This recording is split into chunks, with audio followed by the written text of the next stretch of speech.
Years, this will be the first time.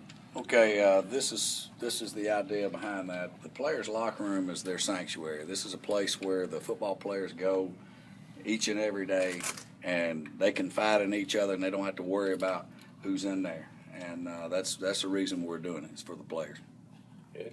And understand that your access to the players is not going to change. I mean, everything's going to be as normal. It's just when we discussed it, it was about the players having a place where they can have their privacy, and I think people can relate to that. You guys won 13 Grey Cups. Is that room open? Why change it now? Well, I want to talk about the roster that we picked. I think that's what today should really be about, is about the team that we're putting on the field, and I think we're excited about that. So if we could take questions there, it'd be great. Well, just to point out that we've got a professional hockey team here in town that we're allowed into their sanctuary, and they don't seem to have a problem with it. It's going to cost a lot of publicity and promotion, and Len coaches had several phone calls this week, I understand. Yeah, we've had that conversation, and we're excited about the team that we're putting on the field. And as mentioned before, it's the players' sanctuary. The players seem to be really excited about it, and I mean, you might want to talk to them about it. We will. Hey, do you think that was a distraction or part of the distraction last season? I don't think that was part of the distraction. We're just focusing on 2014. Obviously, the most high-profile cut was Hugh Charles. Some fans are upset about it. Some are, on both sides of the fence. Basically, what led to that decision? Well, when we looked at, again, when we watched the film, we're talking about from day one and grading the performance of every player. We'd like to focus on the two that are here. Mm-hmm. They came in and worked hard. They did everything that was asked of them. And as mentioned, in our room, you come in and get to compete every day. This isn't a popularity contest. This is a football team trying to get itself back into playoff contention and compete at a high level. And it can't, Tyler Thomason and John White cannot be denied what they've done throughout practice and in the games. And they bring a certain level that we just didn't see from you. That's pretty much it. Hugh Charles was re-signed over the offseason for what I can imagine was more money. Did that play a factor in it at all? Played no factor. Again, extension does not mean a guarantee to make this football team. We're trying to put the best football team we can on the field. That's a commitment that we have to this city, to this organization, and that's what it is. And sometimes tough decisions are made, and we have to be the ones to make it. Joan and Thomas, are they more straight ahead runners, is kind of in between the tackles? Is that what you liked about them? What do they bring more than you had? Well, first of all, we talked about protection of the quarterback, and that's what we intend to do. You've got to protect the quarterback first and foremost, and then you've got to be able to get us in a second medium situation. By my count, about 5 important defensive linemen. I assume that you're not going forward with 5 import defensive linemen? I'm a little confused as to what you're asking. Well, are you? Is there some? We haven't seen the injuries or the suspensions or anything like that. Is there some stuff to come on that? I mean, we've got who we have, and when we get ready to announce our roster for game day, then we'll make our announcement. I kind of got 4 quarterbacks in the roster. Going to go with that? Is there contingencies to go with that on game day? Or? Well, we're gonna go with who we have on game day, and when we get closer to game day, we'll make our announcements. We're happy with all 4 quarterbacks. We're certainly going to be continuing to develop a couple of those guys, and that's how we'll handle it. Am I correct? Are you only supposed to list 3 on game day? Yeah, you have to list 3. So if you're playing 4, then you have to list someone else somewhere else. List somebody else as a different position. As far as the practice roster goes, either you can answer this. There's 6 right now. There's room for 10. Do you have to fill those up by game day, or how does that work out? We will be filling those. We've had a couple guys that we have some interest in, and we'll fill it up as the week goes.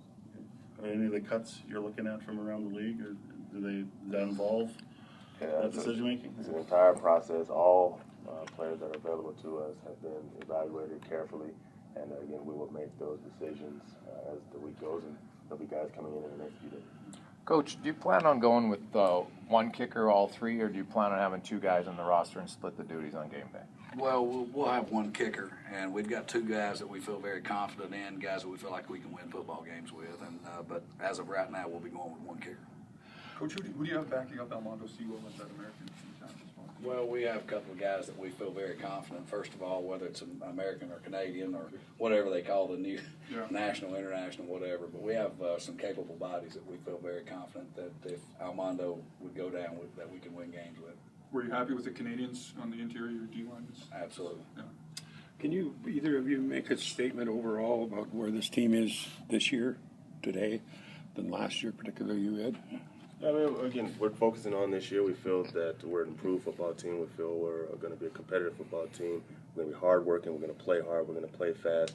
And we're excited about putting it all on the field. I think the players are excited about the new coaches. I think they're excited about Coach Jones. And I myself am very confident that this team will go out and give our fans everything they expect, what they pay for. And we're expecting high tempo, good effort, and above everything else, disciplined play, and guys are going to play for one another. So I'm really excited about that, and the players seem to be having fun. And I think that's the first step when you go out there and you compete, because, again, it's still a game, but they understand that there is consequences to be paid this year. And the reality is this. This team is going to be a much improved football team. They're going to be well coached. They're going to play hard. They're going to be physical. And we are not afraid to make the tough decisions on this roster. There's no birthright here. So when the guys go out there, they know this to continue to compete. It's not just about training camp, but it's game in, game out, practice in, and practice out. So we're excited about that. In terms of general areas, where are you going to improve football team? Just look at the overall roster, we feel we've improved. We got more experience in places. We feel like the offensive line as a whole has improved. Again, the proof has to be when they go out there and do it, but we feel confident in that area. We feel we've improved in our backfield with the running back position. We feel our quarterback with Matt Nichols being healthy this year is an improvement there. We look at the secondary. We look at our defense. I think when we come out of this, we feel that we have a much better team than we had this past year. What are the thoughts, Chris, on the way Nichols played and the fact that you have some good depth at the quarterback position? Well, it's we've got two good guys that have certainly competed at a high level, and again, we've got a couple of guys that, you know, quite honestly, have done some really good things at practice. So we've got four quarterbacks that we feel like moving forward that we can win games with. Matt seemed to have more success than Mike, and that's not an indictment on Mike, but maybe just compare the two and, you know, their performance. Yeah, I mean, they both did some very, very good things. I mean, if you look in the first half, there were a couple of drops that might have made the first guy look a little bit better. Mm-hmm. And so you can't just look past that. I mean, penalties, drops, things of that nature can make it look like one guy played better than the other. Certainly, we came out of the second half and we put together a decently clean third quarter and put some points on the board. How about defensively? I know you got beat twice, but and that guy's on the practice roster now. But defensively, it seemed it was a tough start. But did you like the response after the first quarter? Well, I mean, you know, we gave up two big plays, and certainly it was not that one guy, because one time it was zone, and so it was him on one play, and he was right there, and then the offensive guy came down with the football. He certainly had good position, and that's going to happen when you play in our defense. You're going to be out there in man-to-man coverage, and you have to cover one gap, and if you fail to do so, it can be a big play. Certainly, we were disappointed. We gave up the two big plays, and something that we're going to have to work on. But I like where our defense is. We've got pretty much everything that we're going to do in, and the guys play fast, and they believe in what they're doing. Coach, how much importance was placed on those two preseason games compared to the days in training camp? Well, I mean, they're very valuable. That's why they have them, and that's what I told a young man yesterday. Is they have these in order for us to, number one, evaluate how people play under pressurized situations. Number two, get guys prepared physically to play in the game. Chris, I know you haven't been here the last few years, but Fred Stamps has been banged up a lot. He finds a way to play in the games, but has had to miss a lot of practices due to that. I know he's hurt early on.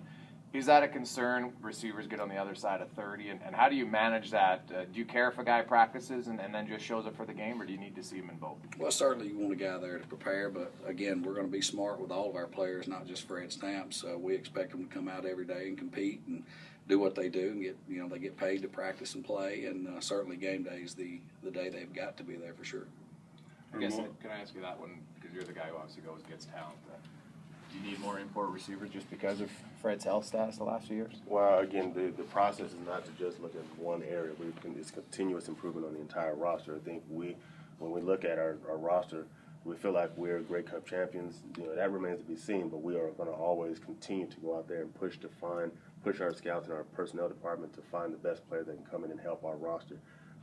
That's just the nature of this business. So whether it's the wide receivers or D-line or with any other position, we are always and continuously looking for better players to bring onto this football team. When it comes to your injured, Chris, I know you don't, not your favorite subject, but I'll ask anyway.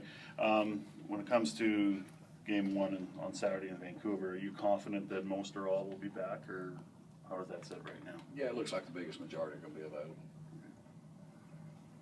Especially your key guys like Stamps and Sheriff? Yeah, like I say, it looks like everybody will be available. Okay.